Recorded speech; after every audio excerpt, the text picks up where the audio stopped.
Good afternoon and welcome back to Lynn's Kitchen. Another week in lockdown, but we have been allowed to go out and meet friends and family in small numbers outside or in the parks. So the recipes I thought I'd share with you today would be some simple snacks that you can take with you when you go to get to meet some of your friends and family. And they're all based around puff pastry.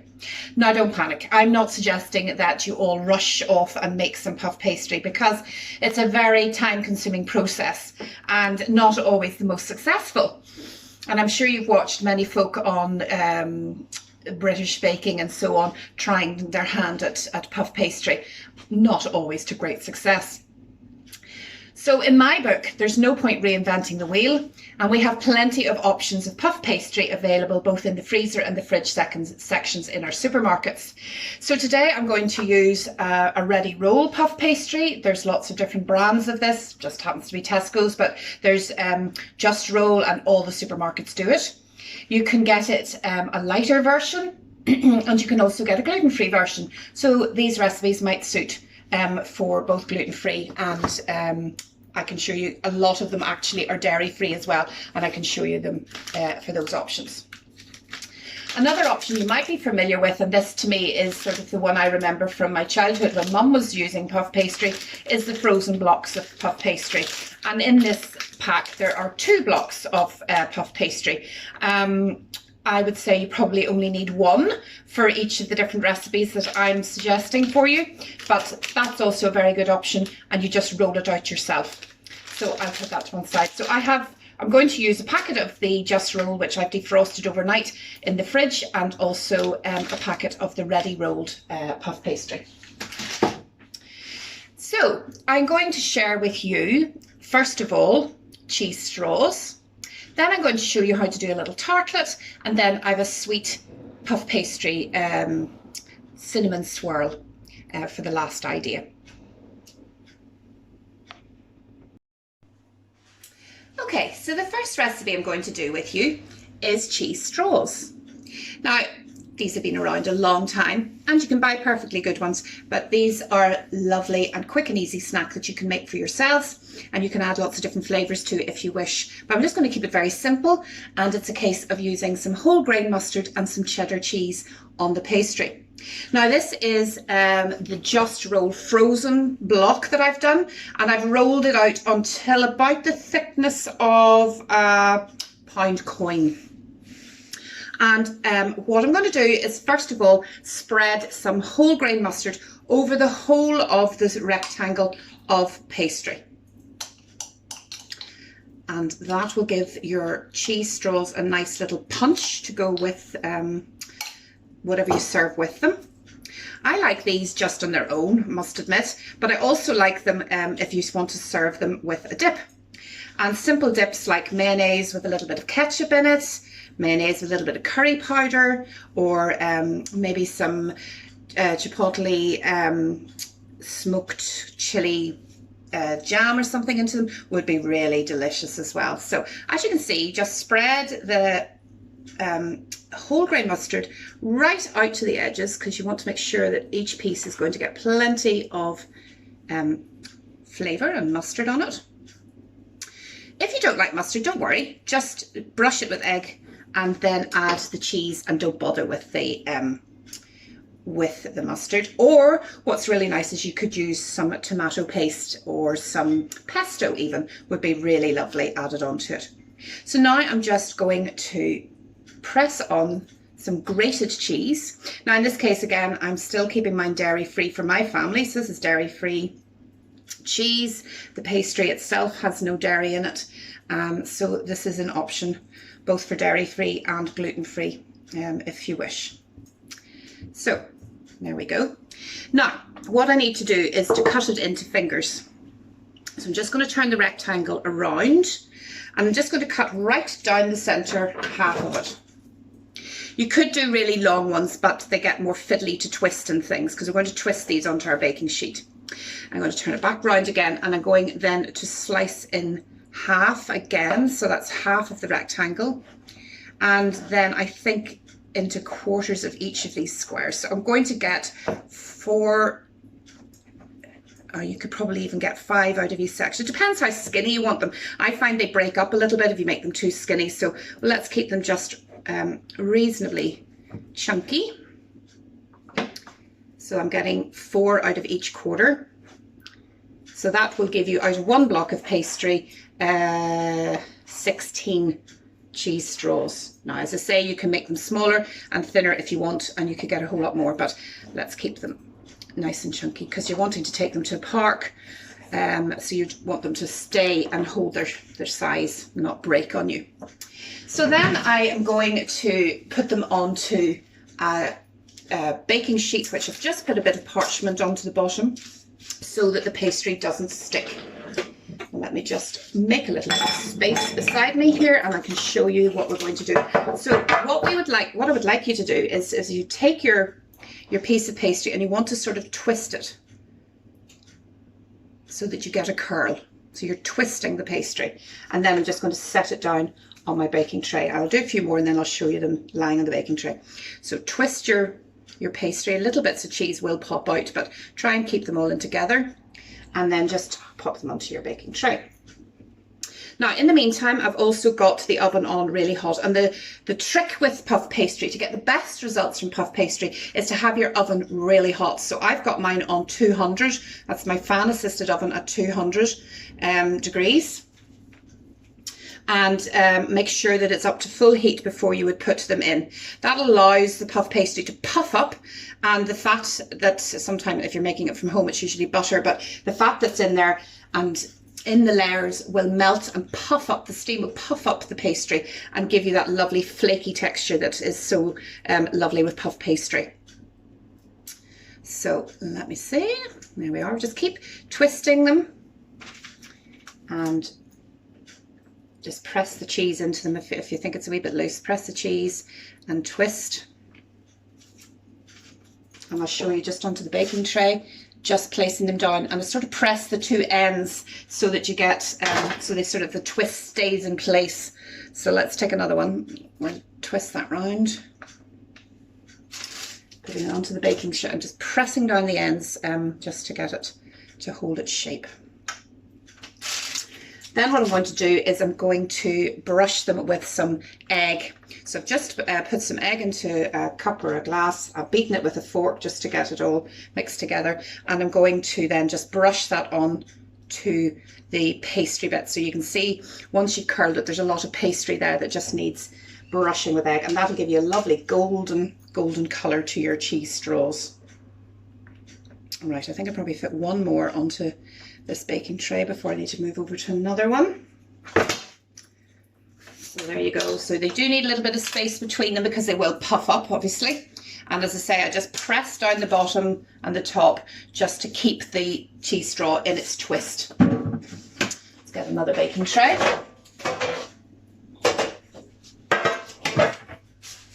These won't take very long at all, about 15-20 minutes. So just check them after about 15 minutes to make sure they're puffed up and lovely and golden, and then you'll know that they're ready for taking out and cooling.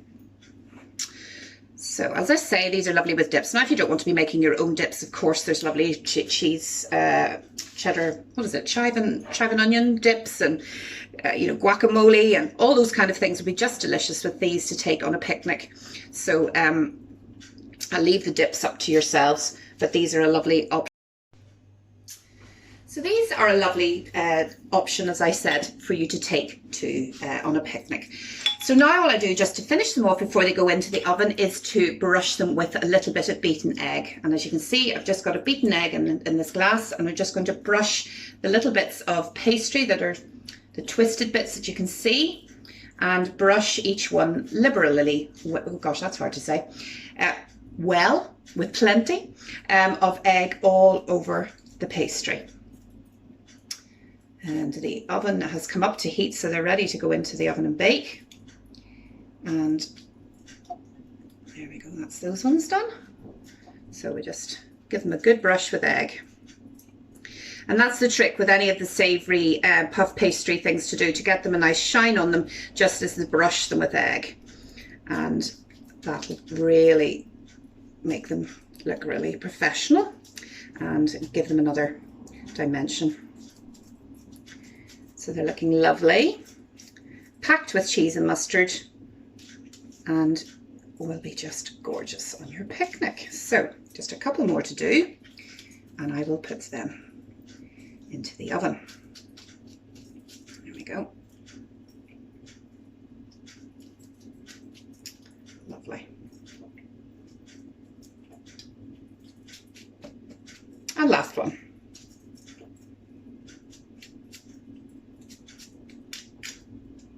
Now I think they're all well enough glazed. So these are going to go into the oven for 15 to 20 minutes. As I say, we'll check them after about 15 to make sure they're risen and golden. If not, give them a little bit longer. And I'll pop them in and come back and show you the next recipe. Okay, I'm now going to show you recipe number 2, which is a tartlet, basically. And you can make them as big or as small as you like. Actually, what I like to do sometimes is to use the whole rectangle of pastry and make a big tartlet that you can then cut up with people. But when we're thinking of picnics and meeting people and having a packed lunch or whatever, I'm going to make individual ones. So I've taken the frozen puff pastry and I have defrosted it again, as I had done with the other one. And I've rolled it out to about a centimetre or 2 thickness, about the thickness of a pound coin. And cut it into 4. You probably could get 6, but for this purpose, 4. And I love these. These are so handy. You can put all sorts of different flavours in the middle of it. And you can actually freeze them. I quite often make a batch of them and freeze them, and they'll do for packed lunches, which is great. So I'm going to show you 2 different techniques on how to make a tartlet with this puff pastry, which can look lovely. So I'm just going to trim the edge just to make sure it's nice and regular. Okay, so what I'm going to do is I want to make a little cuff that goes round the outside. So I'm cutting down right through to the board to the bottom one side. Okay, so like that, cutting right through, but I'm stopping at both ends with about a centimetre. Then I'm going to cut right the way along and right the way through. So basically I've cut like a picture frame of that corner. You see that? But not right up to the top corner and not right up down to the bottom corner. And I'm going to do the same now. I'm going to go right along the top and down and stop just before this corner and that corner again. Okay?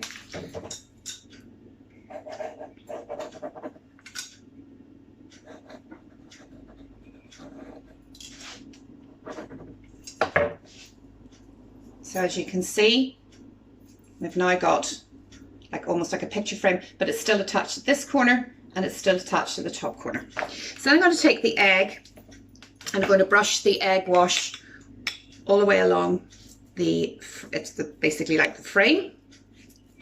And this is going to give like a pastry crust sort of thing around the edge of your tart, and then you can put the filling into the center.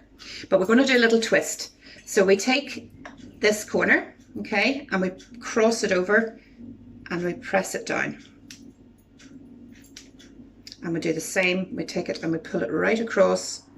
So we're making like a little picture frame, but we've also got the little crosses at each end. So if you can see, that's how it's folded. So I have 2 of those now. So there's 1 and 2, and they basically will act like a vol au vent. So the edges will puff up higher than the contents of your pie. So that's one option for you. The other option is more straightforward. Again, I'm just going to straighten up the edges to make them more even. Okay, so literally now this time you're going to mark the edges but not cut right through to the board. So you're just really scoring a picture frame right round the outside.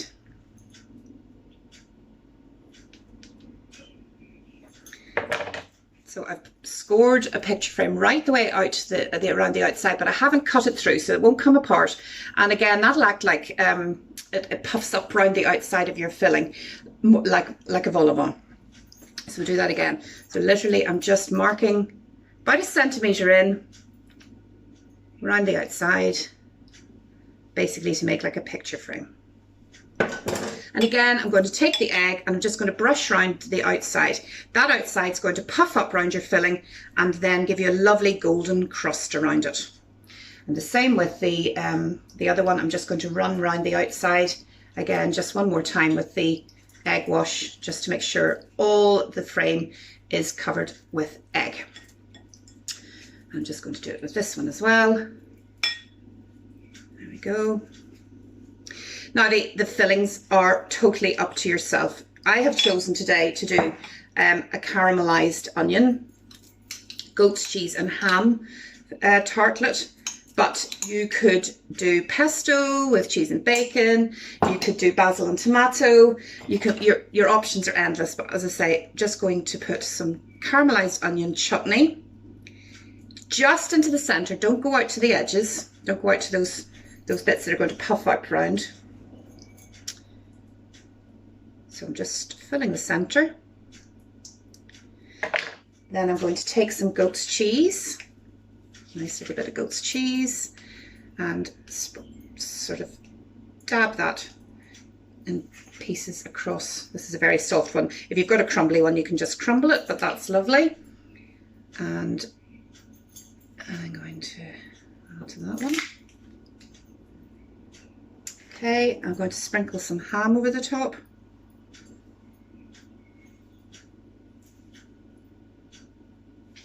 Wash my hands very quickly, and then I'm just going to use a little bit of seasoning. That's just a little bit of herbs, garlic, and some salt there, and then just pop them on to a baking tray, which again has just got some greaseproof paper on it. And let's lift those up and just place them onto the tray. And I should fit all 4 onto this. There we go. So these are the ones with the more fancy twist. If you can see, once again, I'm just going to put the caramelized onion chutney into the middle. Just push it right up to the edges. And the same with my other one.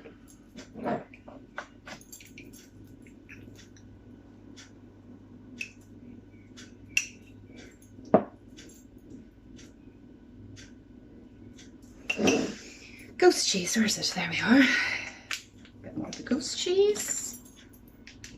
Cheddar's fine as well. You don't have to use goat's cheese, just it's a nice combo with red onion chutney. Any cheese, actually, blue cheese is beaut. There's another one which I used to do, which is a big, you know, using the whole rectangle of pastry. I would have used slices of brie, slices of tomato, and slices of courgette, alternatively along the full length of the pastry, and baked it, and it makes the most delicious tart. It really does, and so easy, and I just love the look of them when you bring them and serve them at the table. So again, these are going to probably need just a little bit longer, maybe about 20-25 minutes in the oven. Again, the oven's up to 200 degrees, so you want the pastry to really puff up round the contents of your tart. So I'm going to pop them in the oven and come back to you shortly. Right, I'm ready to show you recipe number 3 with puff pastry, and this is a sweet treat.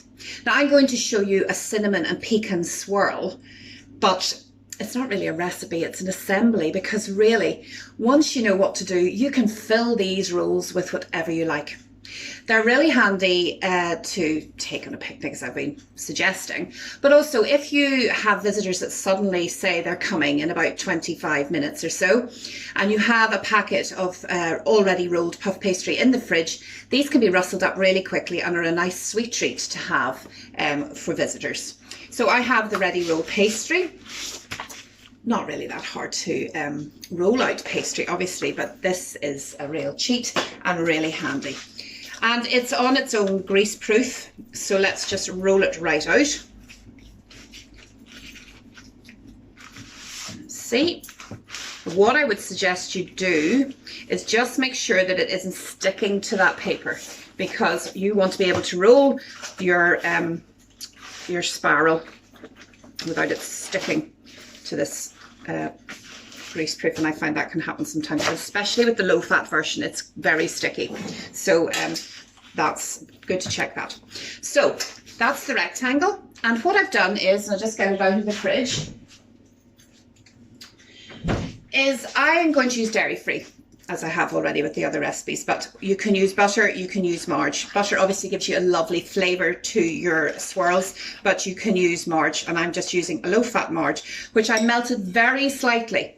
And to that mixture, I've added brown sugar and lots of cinnamon. You want it to taste the cinnamon, so add lots of cinnamon. And what I'm going to do is just spoon the mixture over the pastry, and then I'm going to spread it right across it. Alright, so I'm just going to spread it all across. So you can see the colour of it. It's got lots of cinnamon right to the edges too, because you want all the pastry to be covered with that cinnamony mix. Lovely. Now at this point you could add in some pecans, or you can sprinkle the pecans on the top, but I'm going to add some in. Okay, so you can see I've just spread that cinnamon, butter and brown sugar mixture right to the edges of that pastry. It's all really well covered. And I've chopped some pecan nuts. Could be walnuts if you prefer. Pecans have got a nice sort of toasty flavour, goes nicely with cinnamon. So I'm just going to sprinkle those all over. So I'm thinking other versions that you could make. It works really well at Christmas with sweet mince. I've made these as a cheat, quick sort of mince pie kind of idea, and works an absolute treat, really handy. And again, these all freeze really well, these recipes. Possibly, what about jam and peanut butter? Chocolate chips with chocolate spread? I mean, your options are endless. So whatever you fancy, you can make these rolls very easily. But this one's going to be cinnamon and pecan, because I love cinnamon and I love pecan. So now the idea is to roll this into a sausage so you get a nice spiral. So we're just going to start at the long side and just press it over the edge.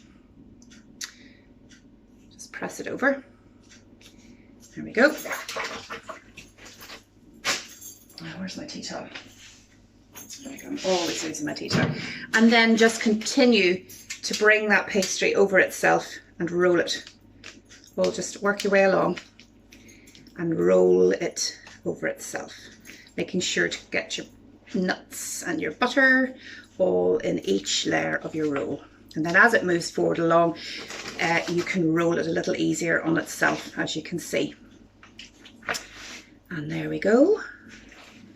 So you've got a nice big long sausage filled with pecan and the cinnamon butter. Now let me just wash that work surface a little bit, because I don't want it all around the butter all over the outside. So now with a sharp knife, what I would recommend you do is just cut off this sort of slightly straggly end at the bottom there, and the same at the other end. And then I'm just going to divide up as best as I can this sausage into even sections. So I'm going to mark halfway, so that's into quarters, and I can probably get 3 out of each of those quarters. So just don't press down too much, just sort of cut your way through as best you can without really digging down into your pastry mix.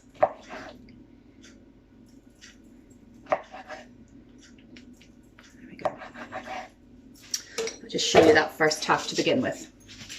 So on my baking tray, which has got greaseproof paper on it again, I'm just going to take them, and I'm not going to leave them to bake sort of like a sausage roll. I'm going to turn them up so you can actually see the spirals.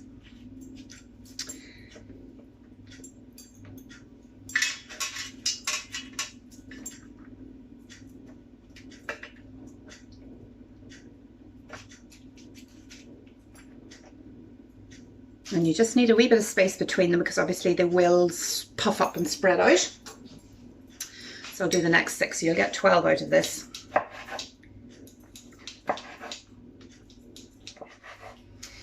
And again, it's going to bake for about 15 to 20 minutes again. It really takes that really just to bake your pastry right through until it's golden.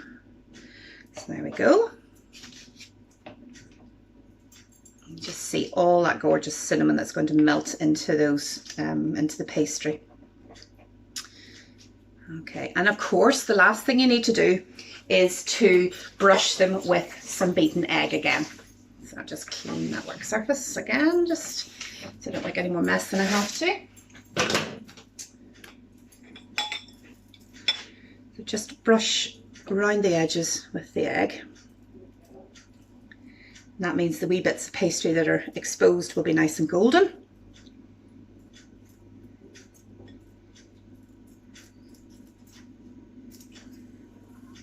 There we go. Now while these are in the oven, I'm going to make, or have made already, but I just would suggest that you would make, is the nice sort of drizzle that goes over the top of these little cinnamon swirls. And that is just icing sugar made with a little bit of water to make a drizzle. And I'll just show you that now, and then I'll be able to pop these in to bake and show you how to drizzle them when they're cooked. So that's them all brushed with egg. And I have just made a nice, see the consistency of that? It needs to be runny enough that you can drizzle it across the top of them.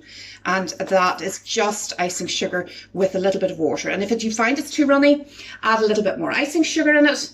If it's too thick, add a little bit more water until you get that nice pouring consistency that will drizzle over your cinnamon swirls. So I'm going to put these into the oven now for about 15 to 20 minutes, and then I'll come back and show you all the different puff pastry items we've made and how good they are, and see what you think. Well, here we are, the finished items, all 3 different ideas to do with puff pastry. They look super and they smell amazing, they really do. And the pastry's lovely and golden, well risen and well puffed up. So we have the tartlets. These really do look lovely, don't they? With the onion marmalade, the goat's cheese and the ham. Again, it could be bacon or, you know, salamis and things, whatever you like. And you can see the little knots at each end. So they puff up beautifully.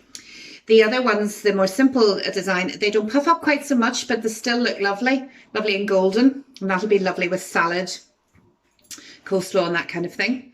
Then the straws, these, I really do love these. So they've puffed up, as you can see, they're lovely and golden. You can see the mustard there and the cheese, and they look fab. And then finally, we've got the cinnamon swirls, and I've just put some of that lovely glacé icing, drizzled it over the top of them and finished them off. And they're lovely, they're not too big, they're nice little size, perfect for visitors or for a picnic. And they smell so, so good. So there you are, there we have them. 3 different recipes with puff pastry that I hope you'll try. And I hope you get out to picnic in a park, or have maybe a couple of friends distancing in your garden or whatever, and be able to share some of these homemade treats. Until I see you again, keep baking.